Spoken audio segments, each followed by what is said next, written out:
자, 이제 고전시가를 들어가는데 한국사 공부를 좀 해봤나? 아니요. 역사 들어는 봤죠? 역사 네. 못 들어만 맞죠. 그런 게 좀 필요해요. 그리고 현대시는 현대시라고 하고 고전시가는 고전시라고 하지 않고 고전시가라고 해서 뒤에 가자가 붙습니다.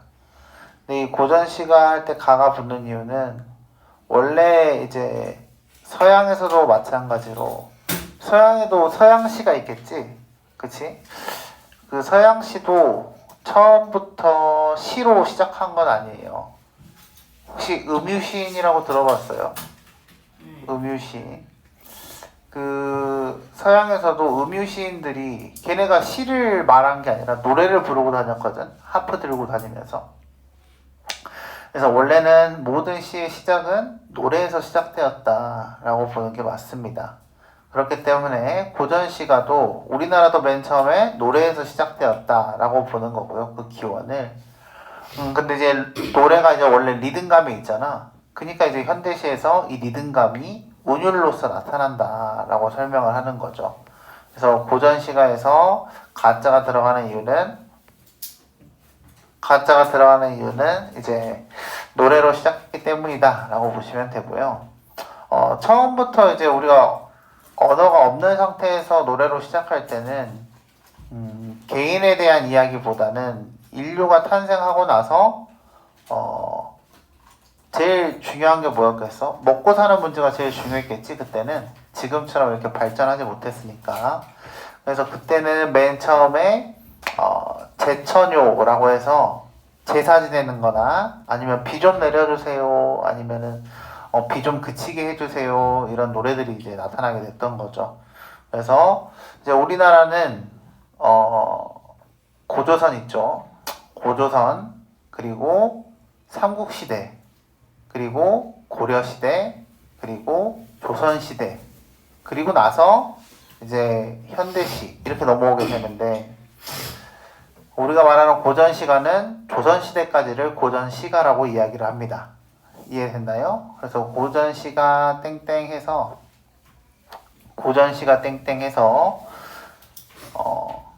고대 국가 때부터 해서 언제까지다? 조선시대까지를 고전시가라고 한다라고 적어주시면 좋겠습니다. 네, 고대 국가부터 예. 조선시대까지요. 여기까지가 이제 고전시가의 흐름이다라고 보시면 되겠습니다. 다 적었나요? 네. 그래서 한번 내용 볼까요? 86쪽부터 보겠습니다. 고대가요. 첫 번째가 이제 고대 부족국가에서 시작되었던 고대 가요에 대한 이야기예요. 그러니까 고전과 고대는 조금 다른 의미다라고 이해를 하고 계시는 게 좋을 것 같아요. 고대 부족국가 시대에서 삼국시대 초기까지 향가 성립 이전, 향가의 동그라미. 자, 이제 고대가요도 배우겠지만 이 향가라는 갈래를 배우게 될 텐데요. 나중에 이 향가라는 갈래는 거기에 써볼까요? 신라시대라고 적어주세요. 주로 이제 향가는 그 통일신라 시대 혹은 그 이전, 직전 삼국시대에 있는 신라가 많이 만들었던 노래다라고 보시면 됩니다. 그래서 이전에 불린 노래다. 원시종합예술, 우기기 약간 이런 느낌. 그래서 분화된 개인적이고 서정적인 내용의 시가를 의미한다라고 되어 있습니다. 내용성의 특징 보겠습니다. 고대가요는 제천의식, 제천의 밑줄, 제가 제사할 때 제자고요. 천이 하늘 천자입니다. 그래서 제사 어디에? 하늘에. 뭐요? 제사를 어떻게 하늘에 하늘이 죽었어요. 아니 제사를 하는데 하늘 제사는 하늘에 이제 제사를 지낸다가 이제 기원한다, 소망한다 이런 의미예요 원래. 저 얘랑 같이 수업 못 듣겠어요. 약간 그럴 수 있지. 그럴 수 없어요. 두 바보들 그럴 수 있지. 자, 하여튼 제천이라는 것은 제사가 꼭 누가 죽어야지 거기다가 제사를 지내는 게 아니라 기도의 목적입니다. 원래 제사는 기도의 목적이에요. 그래서 너네가 생각했던 그 제사는 죽은 이를 이제 뭐 평온하게 지내길 바랍니다, 감사합니다라는 그런 기원의 의식에서 쓰는 제사고, 여기서의 제사는 하늘에 기도한다라고 보시면 되겠습니다. 그래서 제천의식에서 불린 노래가 기원이 되므로 초기에는 주로 의식은 아까 앞에서 말했던 제천의식 할 때 그 의식입니다. 또 오다고 뭐 밥하고 이런 거 아니에요. 여기서의 의식주가 아닙니다. 알겠죠? 자, 그리고 이제 의식교도 성격이 있고요. 그러니까 한마디로 뭐야? 의식은 혼자 하나? 아니지. 단체로 하는 거죠. 단체로 기도에 대한 이야기. 그리고 이제 단체로 또 뭐 하겠어요? 수렵을 하거나 땅을 파서 집을 짓거나 하겠죠. 그럴 때 사용했던 노동요 이런 것들이 이제 들어가게 되는 거죠. 그래서 혼자 하는 게 아니라 단체로 했기 때문에 집단 가요의 성격을 띄었다라고 되어 있죠. 그래서 맨 처음에는 다 같이 노래를 부른 거야. 막 다 같이 노래 부르다가 집에 와서 흥얼거리다 보니까 어때? 에이씨 오늘 날씨가 개 같다 이렇게 하면서 혼자 흥얼거리게 되는 거죠. 그래서 점차 개인의 정서를 노래하게 되는 개인 서정가요가 나오게 됩니다. 개인의 정서. 그래서 집단에서 개인으로 단체로 노래를 부르다가 한 명 한 명이 본인들의 마음을 이야기하는 형태로 노래가 전개되었다라고 보시면 되겠습니다. 형식상의 특징 볼까요? 자, 그럼 봐봐. 옛날이면 문자가 있어 없어? 없어. 그치? 그러면 기록으로 전달됐겠어? 입에서 입으로 전달됐겠어? 입에서 입으로 전달됐겠지. 그래서 고대가요가 발생할 당시에는 기록할 수단이 없었기 때문에 어떤 인물이 이런 상황에서 노래를 지었다는 배경설화와 함께의 체크. 자, 이제 설화라는 건요, 지금으로 보면은 소설 같은 느낌인 거죠. 그래서 옛날에 이런 일이 있었는데 그런 일 때 누가 이런 노래를 불렀다더라 라고 하면서 노래와 함께 그 뒷이야기, 비하인드 스토리가 같이 전해져 내려온다 라고 보시면 되겠습니다. 여기까지 이해됐나요? 자, 그래서 구전, 입에서 입으로 전해져 오다가 한자로 번역되어 글로 전해졌다 라고 되어 있습니다. 오늘날 전해지는 고대가요는 대부분 사구체의 체크.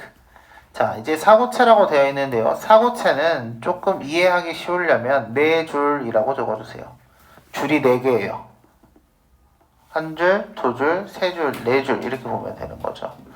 그래서 한역시다라고 되어 있는데요. 거기서의 한은 한자에 대한 이야기고요. 역은 번역에 대한 이야기입니다. 그래서 이렇게 입에서 입으로 내려오던 것을 한자로 바꿔서 기록했다라고 보시면 되겠어요. 사고체는 2개의 구씩 묶어서 전반부와 후반부로 나눌 수 있다라고 되어 있죠. 자, 그래서 그 아래 내용 한번 보시면 유리왕의 황조가라고 되어 있습니다. 원래 이 유리왕의 황조가는 방금 위에서 우리가 이거 노래만 전달된다 했어요. 설화와 함께 전달된다 그랬어요. 설화와 함께 온다 그랬죠. 그러면 어떤 이야기가 있는지 더 알 수 있겠죠. 그래서 원래 이 유리왕의 황조가는 원래 이제 유리왕이 부인이 3명이에요. 부인이 와이프가 3명이야. 아내가 3명인데 첫 번째 부인이 죽었습니다. 그리고 나서 이제 두 번째 부인과 세 번째 부인이 남았는데 세 번째 부인이 이 두 번째 부인이 그 집이 이 한반도가 아니라 중국 땅에서 왔어. 중국 집안의 여자와 결혼을 했던 거야. 그래서 이 세 번째 부인이 두 번째 여자한테 야, 이 짱깨야 꺼져 라고 이야기를 했어. 그래서 두 번째 부인이 진짜로 가버렸어요. 중국으로 다시.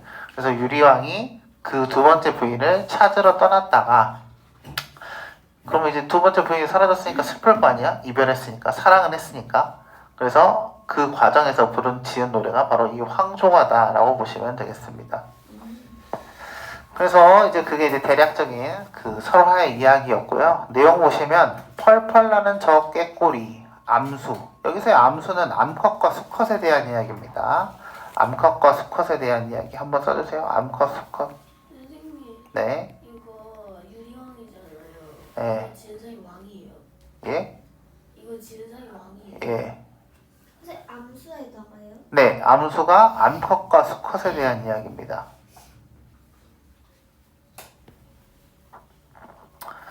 자, 그럼 볼까요? 펄펄의 체크. 펄펄 뭐예요? 음성 상징어죠. 음성 상징어라고 적어주시고요. 자, 음성 상징어라는 것은 소리로 상징을 나타낸다의 의미죠. 그래서 음성 상징어에는 뭐랑 뭐가 있어요? 의성어와 의태어가 있습니다. 근데 여기서는 펄펄이라고 했으니까 의성어일까요? 의태어일까요? 의성어인가요? 펄펄 난다 라고 했으니까 날아다니는 모습에 대한 이야기죠. 그래서 의태어라고 적어주세요. 태요. 네. 혹시 처음 들어봐? 예. 진짜로? 얼마나 많이 아니면 배웠는데? 그때 아는 거 아니에요 제가? 이걸 얼마나 많이 했는지. 진짜 미친 소리 하지 마세요. 선생님 아니 심지어 이거 기본 단어야. 어. 알았어요. 학교에서도 배웠는데? 학교에서 안 배웠는데? 배웠는데? 너 지금 나야? 그거 나야? 아니. 반짝반짝. 5학년 때 배웠는데? 아니 반짝반짝. 봐봐. 의성어는 성이 소리성자야. 그래서 소리를 뜻하는 걸 의미하는 거거든. 그러니까 예를 들어서 이 강아지가 짖는다고 하면 멍멍 짖거나 왈왈 짖겠지. 이건 뭐예요? 소리를 표기로 나타낸 거죠. 이건 소리를 나타냈으니까 의성어라고 보면 되는 거고요. 그 다음에 강아지가 뛸 때 폴짝폴짝 뛴다. 예를 들어서 이랬어. 그럼 어때? 폴짝폴짝은 소리에 대한 건가? 모습에 대한 이야기인가? 모습에 대한 이야기지. 그렇기 때문에 이것은 모습 태자를 써서 의태어다 라고 이야기를 합니다. 이해됐나요? 오케이. 자, 그래서 펄펄 나는 저 꾀꼬리. 화자가 뭘 봤어요? 말하는 사람이 꾀꼬리를 봤어요. 암수가 서로 정답구나, 구나의 밑줄. 영탄이라고 적어주시면 되죠. 명탄이에요? 영탄.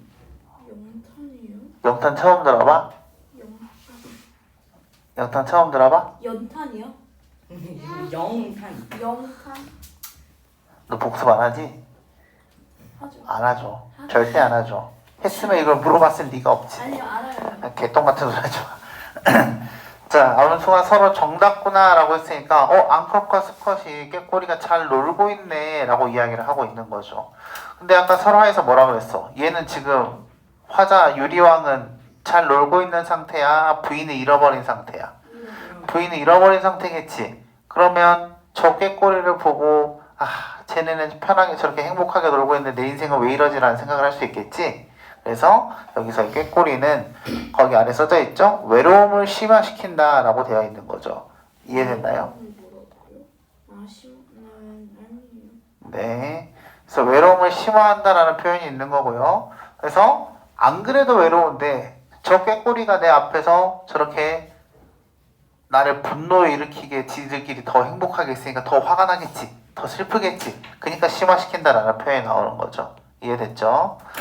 외로워라 감탄이죠. 이것도 이내 몸은 누구와 함께 돌아갈고 나는 누구와 함께 돌아갈 수가 없다. 둘째 부인이 튀었다 라고 이야기를 하고 있으니까 꾀꼬리는 나랑 반대되는 대상이다 라고 보시면 되겠습니다. 이해됐나요? 오키오키? 서영이도 오키오키? 서영이도 오키오키? 서영아 이해했어? 알겠어. 다음 페이지 보겠습니다. 향가 보겠습니다.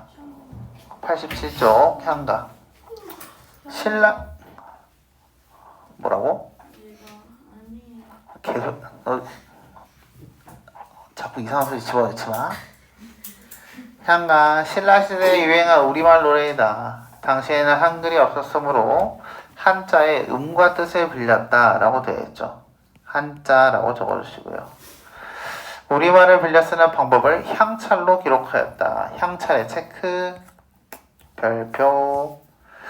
이거는 이해를 하면 좋은데, 지금 한번 같이 천천히 설명을 할 테니까 이해는 해도 되거든. 근데 지금 막 외울 필요가 있거나 그러진 않아요. 어차피 이 향가를 배우는 학년은 고등학교 1학년 때 보통 배웁니다. 그래서 멀었기 때문에 그냥 이해만 하시면 돼요. 이것도 마찬가지로 배경사라와 함께 전해져 내려오는 경우가 많다라고 되어 있습니다. 거기 오른쪽 한번 볼까요? 향찰이라고 써져 있죠. 한자의 음과 뜻을 빌려 우리말의 순서에 맞게 적는 표기법이다 라고 되어 있습니다. 혹시 한문 배운 사람? 한자 배우긴 배웠나요? 학교에서도 배우긴 하죠. 저 아니요. 하나 아는 거 있어요. 안 배워? 사람. 예, 예, 예. 한자 배울 때 혹시 훈음이라는 말 들어봤나요? 훈과 소리와 뜻에 대한 이야기죠. 훈과 훈과 음이라고 있어요. 그래서 뜻과 소리에 대한 이야기입니다. 그 아래 한자 보시면 이제 생사로운이라는 한자가 써져 있는데요. 뜻은 살생, 죽을 사, 길로, 숨기를 원래 이렇게 되어 있거든요. 근데 이제 맨 뒤에 있는 한 글자씩 생, 사, 로, 은 이것은 소리값에 대한 이야기이고요. 그 소리에 어떤 의미가 담겨 있느냐는 위에 나와 있는 삶, 죽음, 길, 숨김 이렇게 되어 있는 게 이제 뜻에 대한 이야기인 거죠. 이해됐나요? 자, 근데 그러니까 사람인이라고 했을 때 인은 소리에 대한 이야기, 그다음에 사람은 뜻에 대한 이야기 이렇게 본다는 거죠. 자, 근데 현대어로 해석을 하면은 뭘로 해석을 하냐면 삶과 죽음의 길은이라고 이야기를 합니다. 원래 향가는 삶과 죽음의 길은이라는 뜻으로 해석이 돼요. 근데 거기 보시면 뜻으로 보시면 삶, 죽음, 길은 되지. 거기까지 이해됐어? 삶과 죽음의 길은이라는 그 문장에 갔을 때 삶과 죽음의 길까지는 갈 수 있잖아. 근데 똑같이 뜻을 그대로 가면은 숨길 은인데 숨길로 갈 수 있어. 은으로 가야 돼. 은으로 가야 되는 거지. 아래 칸자리를 선택해야 된다는 거죠. 그래서 뜻을 불려오는 것과 소리를 불려오는 것이 두 개가 다 쓰였다. 이게 바로 향찰이다라고 이야기를 하는 거예요. 이해되나요? 어떤 느낌인지? 이해 안 돼요? 그럼 천천히 다시 봐봐. 삶과 죽음의 길은이라고 아래 우리말이라 써져 있지. 그치? 그러면 네모칸에서 지금 색깔 칠해진 게 까만 게 있지. 그렇게 선택해야 삶과 죽음의 길은으로 해석을 할 수 있지. 이해됐어? 그러니까 뜻도 빌려오고 소리도 빌려왔다라고 이야기를 한다는 거죠. 이해돼요?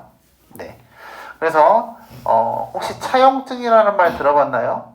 임대차 계약 이런 거 다 들어봤죠? 그때 차가 다 빌릴 차자입니다. 빌려준다에 대한 이야기예요. 차용증, 임대차 이런 것들이 다 빌려준다 이 의미입니다. 그래서 훈차, 음차 이렇게 했는데 뜻을 빌려오는 거 삶과 죽음의 길 거기에 해당하는 게 훈차에 대한 이야기고요. 생사로 은 할 때 은자를 가지고 오는 게 음차에 대한 이야기입니다. 그래서 훈 뜻을 빌려왔고 음차는 소리값을 빌려왔다라고 이야기를 할 수 있는 거죠. 여기까지 이해돼요? 네, 그렇게 보시면 됩니다. 자, 근데 이제 신라 시대인데요. 신라는 어떤 계급이죠? 봐봐. 이거 원래 뭐라고? 우리말 노래라. 근데 향찰로 기록되었다라고 했으니까 써진 게 애초에 기록으로 써진 거거든. 그러면 이거 글을 쓸 수 있는 사람은 평민은 쓸 수 있을까 없을까? 평민은 쓸 수 없었겠지. 원래 우리나라는 엘리트주의여가지고 엘리트들만 글을 썼기 때문이죠. 여기까지 이해되나요? 그러면 귀족층이 쓰거나 아니면 또 글을 쓸 수 있는 집단이 써야 되는 거지. 근데 잘 생각해봐. 아무리 평민이지만 불경을 외우려면 글을 알아야 돼, 몰라야 돼? 알아야지. 그래서 신라의 국교는 불교였기 때문에 스님들은 글을 알았죠. 그래서 이 한가는 스님들이 만들기도 했습니다. 이해됐나요? 여기까지 이해됐어? 그 다음에 두 번째는 아까 뭐라 했죠? 평민은 못 만들지만 귀족층이 만들 수 있었다라고 이야기를 했죠. 그래서 향가의 귀족층이었던 원래 진골, 성골 이런 걸 배우게 되는데 그런 걸 떠나서 화랑도라는 화랑계급들이 만들었다라고 보시면 되겠습니다. 그래서 승려나 화랑 사이에서 주로 향유되었다라고 되어 있는 거죠. 승려와 화랑의 체크. 자, 이제 그렇게 있는데요.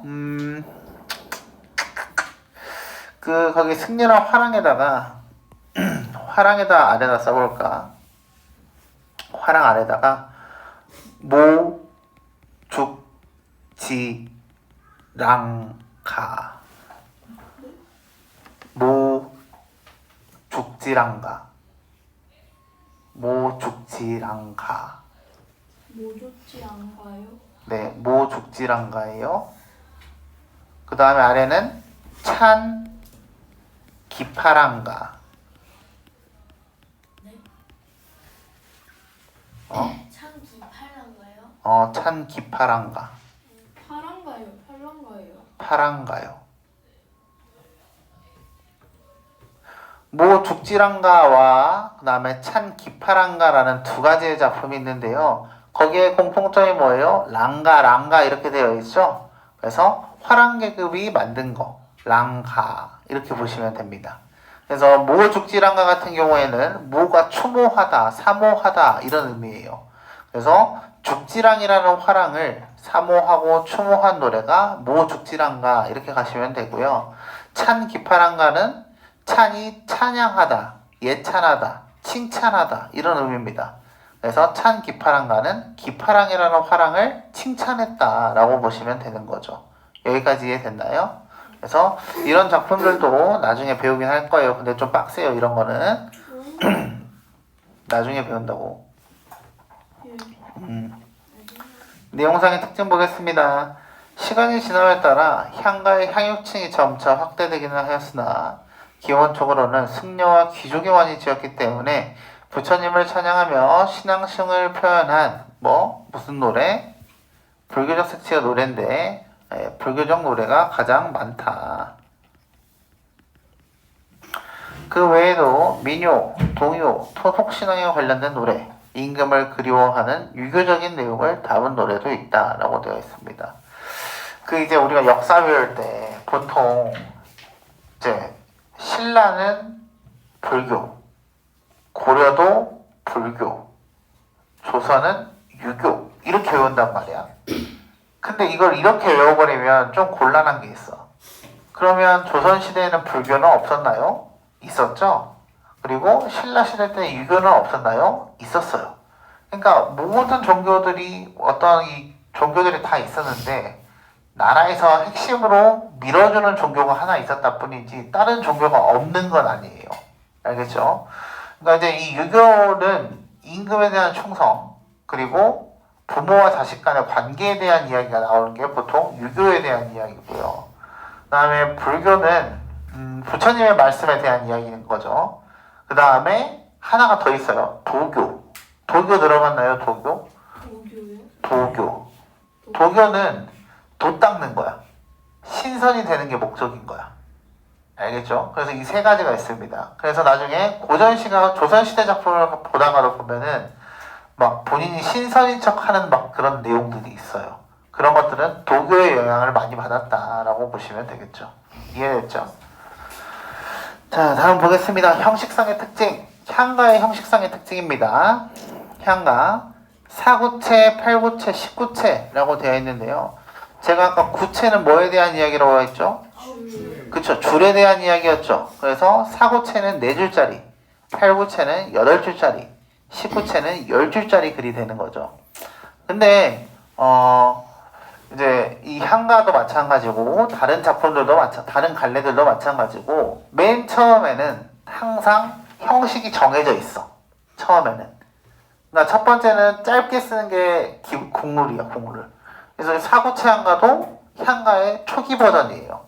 근데 4줄에 다 쓸 수 있어 없어? 이야기를 없어. 그러니까 사람들이 어때? 8줄로 늘렸다가 마지막에는 10줄까지 늘리는 거죠.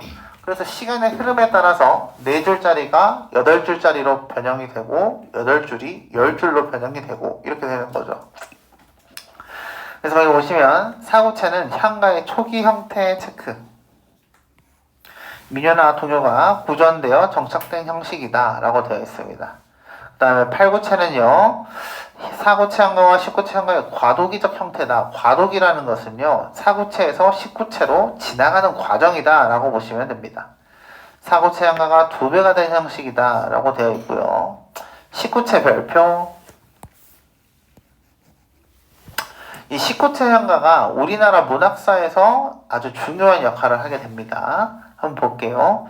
팔구체 향가에서 낙고가 초과된 부분이다 라고 되어 있어요. 그러니까 한마디로 4줄, 4줄, 2줄 이 형식이다 라고 이야기를 하는 거죠. 여기까지 이해됐나요? 4줄, 4줄, 2줄이에요. 그래서 그 아래에 이제 기서결이라고 써져 있죠.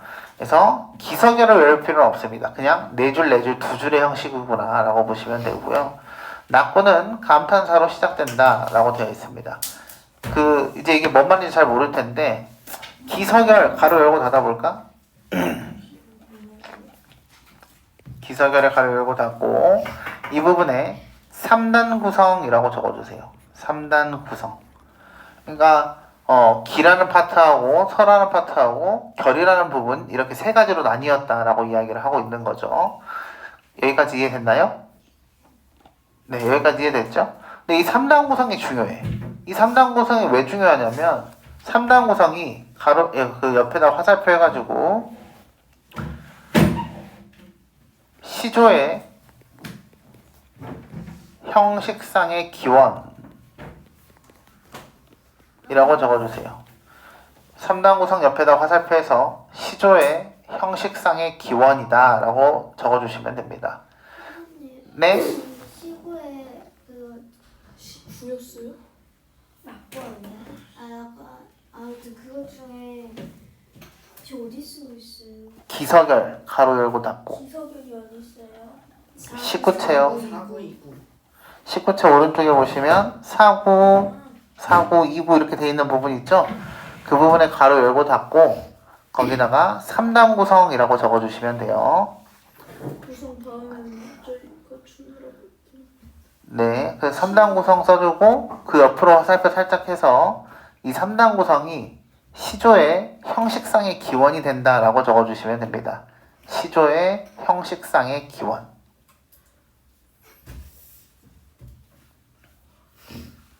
시조 들어봤어요? 시조 들어봤겠죠? 뭐 안 들어본 친구도 있을 거고.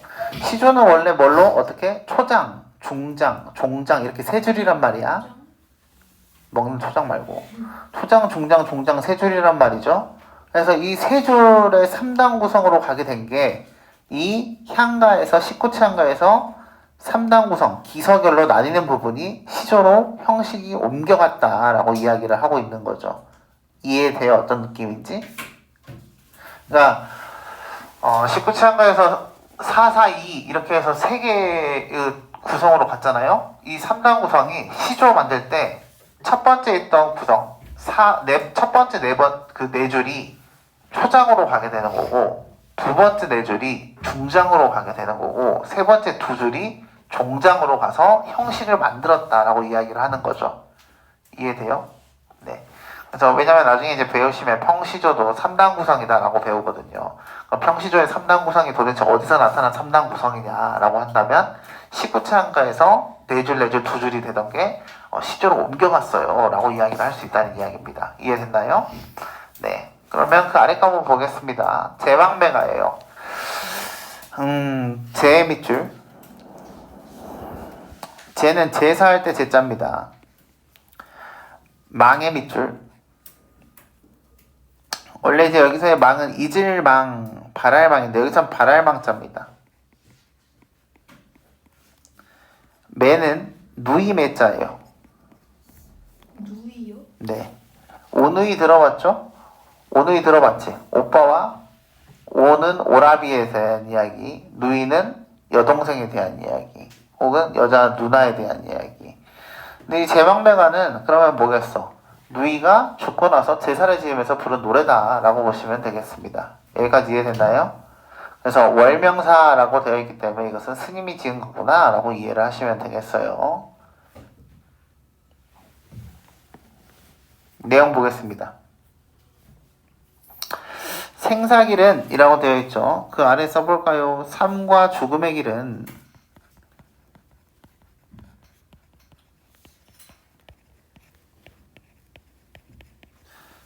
자, 삶과 죽음의 길은입니다. 근데 지금 누이가 살았다고 죽었다고? 죽었다고. 누이가 죽은 상태야.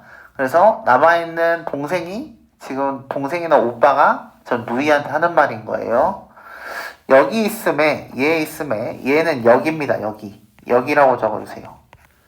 얘를 이승으로 바로 이해를 해버리면 곤란해요. 여기라고 현대어로 바꿔놓고 화자가 어디 있지? 살아있지? 그니까 이승이지? 라고 이야기를 하는 거구나 라고 이해를 하셔야 해요. 알겠죠? 단어를 그대로 외우면 곤란해. 여기에 있음에 여기에 있어서 머뭇거리고 나는 간다는 말도 못다 이르고 어찌 갑니까? 나 죽을게 라고 말 안 하고 가서 오해 가버렸냐고 이야기하고 있는 거야. 여기까지 이해돼?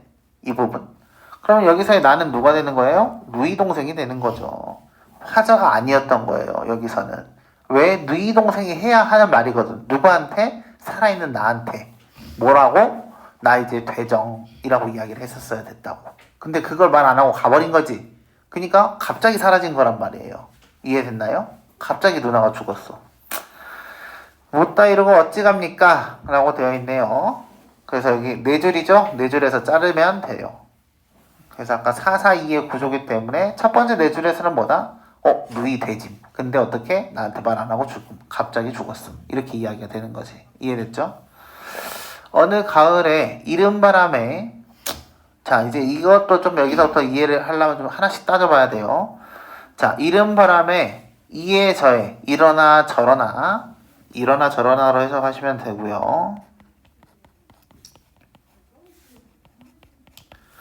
떨어질 잎처럼 이라고 되어 있으니까 잎처럼의 체크 지급법이 쓰였네요.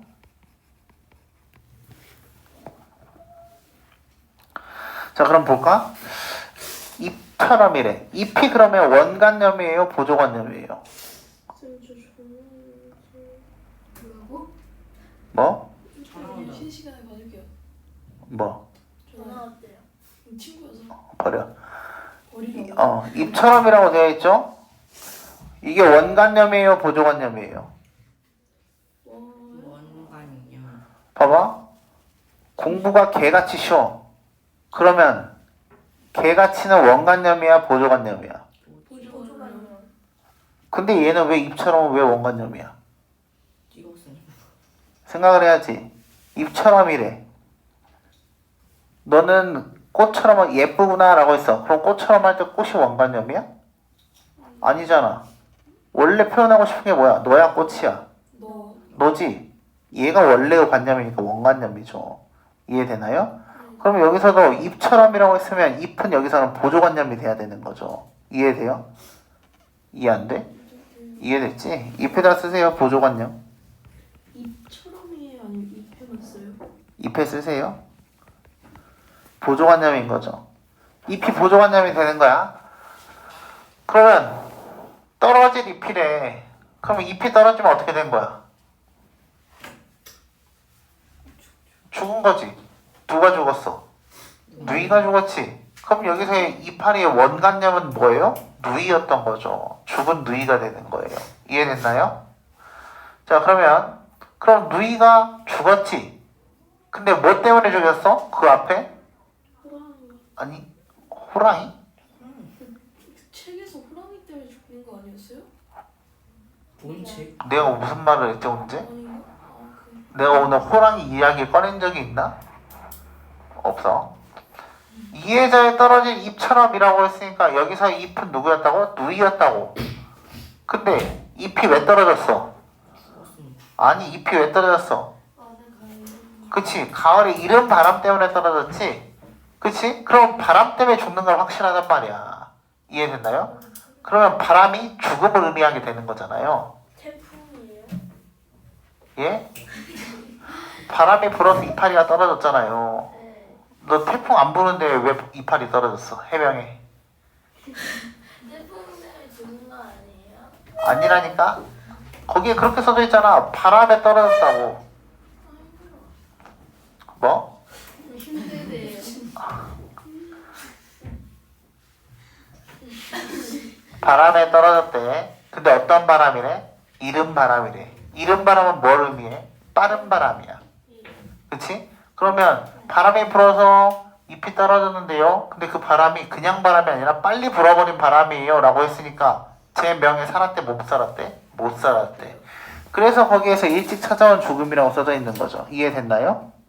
바람이 죽음을 의미하긴 해. 왜? 잎을 떨어지게 만들었으니까.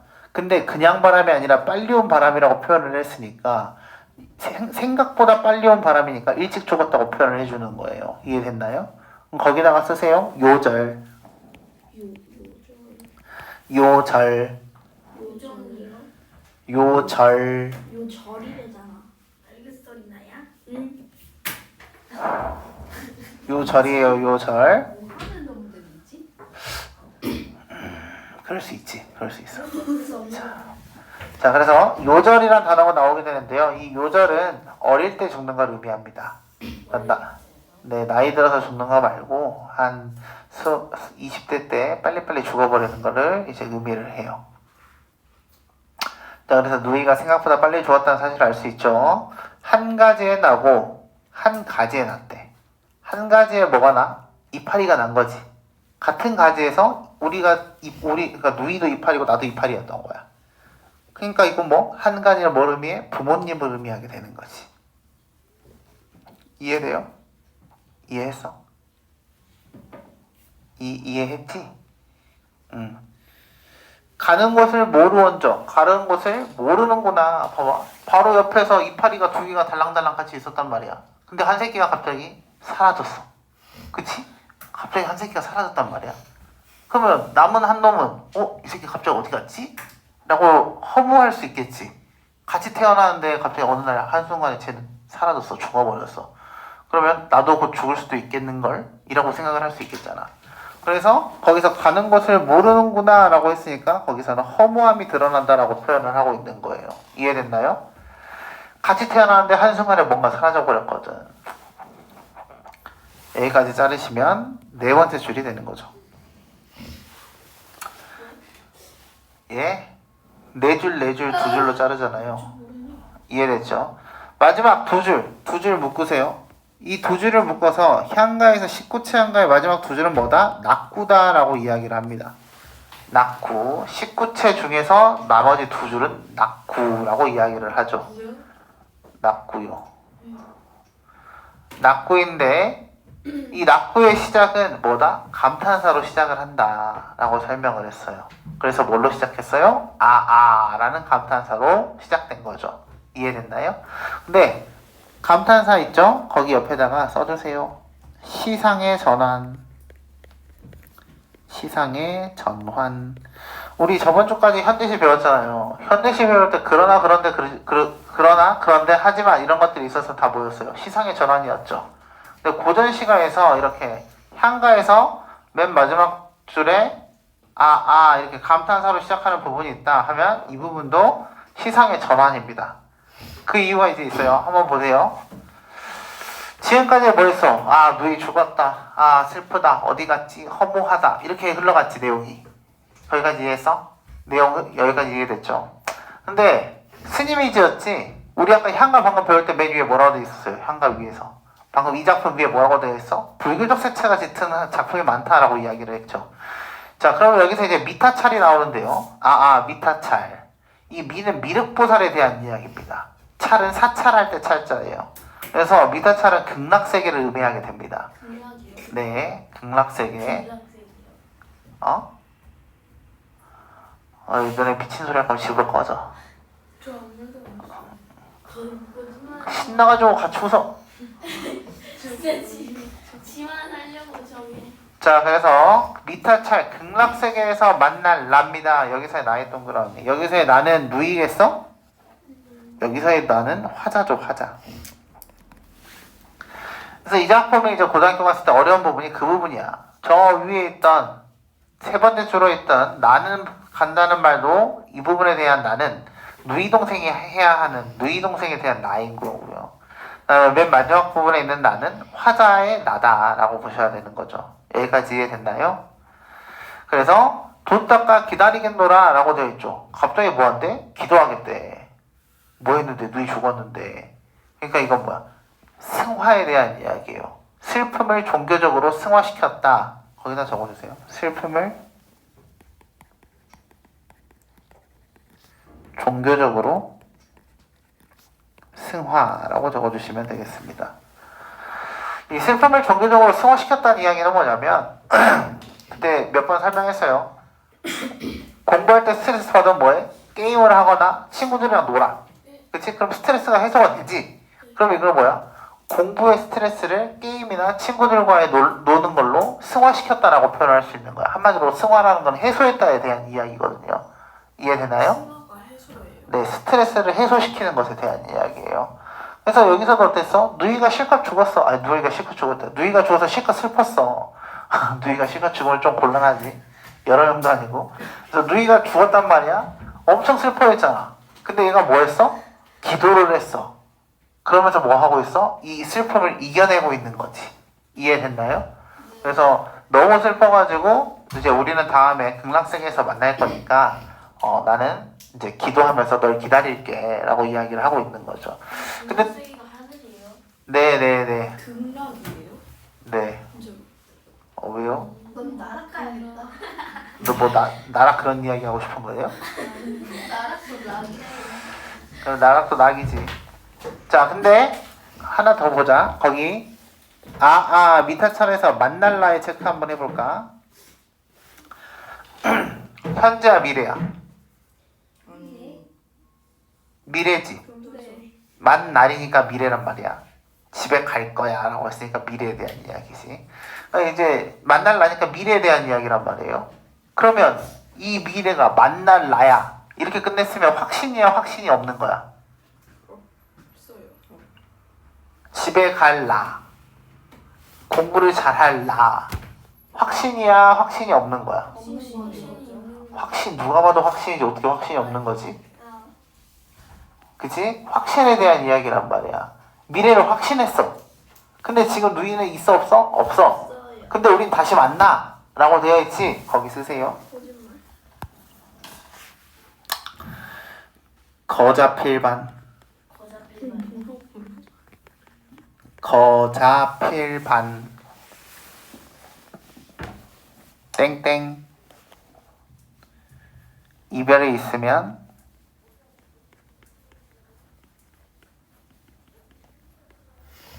만남이 있음. 또 이제 봄인데. 거자필반입니다. 그래서 거자라는 것은 간 사람. 자가 눈 거자예요, 겨자예요. 거자. 진짜. 거자. 거자. 어떻게 거자? 거자야 거자. 겨자. 거자 필반. 반드시 돌아온다 이런 이야기예요. 그래서 이별이 있으면 만남이 있고요. 이게 지금 거자 필반에 대한 이야기죠. 이 내용이죠. 둘이 빠이빠이 했잖아요. 이별했잖아요. 근데 어디서? 저승세계에서 다시 만나는 거죠. 이게 거자 필반이라는 내용으로 가게 되는 거예요. 그래서 이 거자 필반이 나오면 주로 윤회사상과 관련되어 있습니다. 불교의 윤회사상과. 그래서 그렇게 보시면 되고 아래 하나 더 쓰자. 회자정리. 회자 먹는 회, 자, 정리. 회자정리. 거자필반과 회자정리는 서로 반대말이에요. 그래서 회자정리는 회가 이제 모일 회자야. 회의할 때 회자란 말이야. 모여. 자, 모인 놈은 정해져 있어. 리, 이별이. 이해됐나? 그래서 이번에는 만남이 있으면 이별도 있다. 이런 뜻입니다. 거기 써주세요. 회자정리. 만남이 있으면 이별도 있음. 이 두 가지의 의미가 나오잖아요. 그러면 무조건 불교적 색채예요. 무조건. 그거 뭐라고요? 구라는 말을 하지 않았는데. 아니 뭐뭐뭐뭐뭐 하라면서요. 아니 아니 이거 있으면 뭐야, 뭐라든지 불교적 안 좋은 거 아니야? 색채라고. 방금 거자필반 회자정리 썼잖아요. 이 두 가지가 있으면 무조건 불교적 색채다 라고 보시면 된다고요. 이해됐나요? 네. 네. 선생님 근데 중학교 1학년에 중학생 때 고정 시간 나와요? 그럴걸요? 훈민가 같은 거 나올걸요? 중학생 되면은 네. 그 전시가 현대시가 시켜와요? 네. 알겠죠? 자, 일단 우리 한 장 설명하는데 1시간 걸렸어요. 와 쉬었다가 다음 거 또 설명하겠습니다.